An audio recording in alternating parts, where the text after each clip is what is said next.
দেশপ্রেমিক উসমান হাদির উপর এই বর্বরোচিত হামলাকে যারা রাজনীতিকরণ করছে, যারা সোশ্যাল মিডিয়ায় এই হামলার পরপরই প্রতিক্রিয়া জানিয়ে হুমকি দামকি দিচ্ছে, তাদের উদ্দেশ্য বলতে চাই, এই বাংলাদেশকে অস্থিতিশীল করার চেষ্টা করবেন না। আমাদের জুলাই যোদ্ধা উসমান হাদির উপর যে বর্বরোচিত কাপুরোচিত হামলা হয়েছে, আমরা মর্মাহত এবং আমরা উদ্বিগ্ন।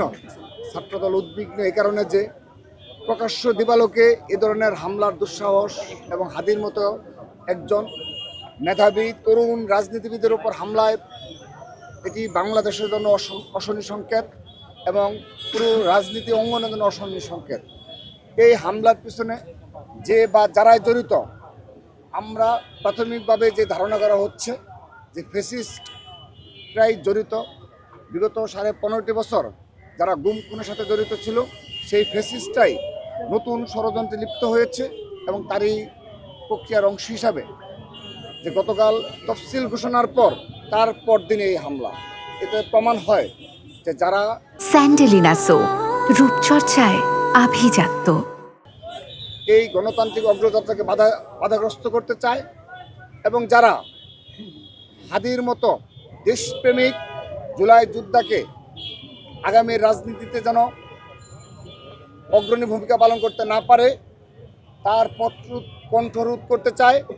আমরা মনে করি তারা ফ্যাসিস্টদের সহচর হিসাবে কাজ করছে এবং এক্ষেত্রে অবশ্যই ফ্যাসিস্টদের সরাসরি নির্দেশেই এবং প্রত্যক্ষ ইন্ধনেই এই হামলা হয়েছে বলে প্রাথমিকভাবে আমরা ধারণা করছি। আমরা শুধু এটি বলতে চাই, বিগত সময়ে 5 আগস্টের পরবর্তী বাস্তবতায় যে মব ক্রিয়েট করা হয়েছে, বারবার আইন শৃঙ্খলাকে বৃদ্ধাঙ্গুলি দেখানো হয়েছে। এই দেশে আইন শৃঙ্খলা রক্ষাকারী বাহিনী যেন ঠিকমতো কাজ করতে পারে, পুঙ্খানুপুঙ্খভাবে কাজ করতে পারে, এর জন্য আমরা বারবার আবেদন জানিয়েছি। কিন্তু যারা মবতন্ত্রে বিশ্বাসী, তারা কখনো এই দেশের আইন শৃঙ্খলা স্বাভাবিক পরিস্থিতি বিরাজ করুক, উন্নতি হোক, আমার মনে হয় না তাদের এই ধরনের সদিচ্ছা রয়েছে। তো আজকে এর শিকার হলো হাদি, যে এই ধরনের আইন শৃঙ্খলা পরিস্থিতি অবনতি যে ঢাকা শহরের প্রকাশ্যে, গতকাল ঢাকা শহরের প্রকাশ্যে দিবালোকে পুরান ঢাকার দিকে হত্যাকাণ্ড হয়েছে। কিন্তু এই বিষয়ে অন্তর্বর্তীকালীন সরকার নির্বিকার।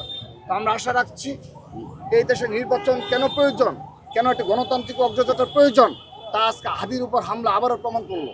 এটি যদি গণতান্ত্রিক সরকার থাকতো, তাৎক্ষণিকভাবে জনগণের ভোটে নির্বাচিত সরকার থাকলে তাৎক্ষণিকভাবে এর বিরুদ্ধে স্টেপ নেওয়ার মতো সৎসাহস দেখাতো এবং সেজন্য শক্তিশালী আইন শৃঙ্খলা পরিস্থিতি থাকতো বলেই আমরা বিশ্বাস করি। তো যা হোক, একটি বিষয় শুধু বলতে চাই, যে বা যারা এই জুলাই যোদ্ধা এবং দেশপ্রেমিক উসমান হাদির উপর এই বর্বরোচিত হামলাকে যারা রাজনীতিকরণ করছে, যারা সোশ্যাল মিডিয়ায় এই হামলার পরপরই প্রতিক্রিয়া জানিয়ে হুমকি দামকি দিচ্ছে, তাদের উদ্দেশ্য বলতে চাই, এই বাংলাদেশকে অস্থিতিশীল করার চেষ্টা করবেন না। আপনাদের রাজনৈতিক উদ্দেশ্য হাসিলের হাতিয়ার যেন হাদি না হয়। হাদির বিচার পুরো বাংলাদেশ চাইবে, আমরা চাইবো এবং আদায় করে ছাড়বো ইনশাআল্লাহ। এটা নিয়ে রাজনীতি করবেন না।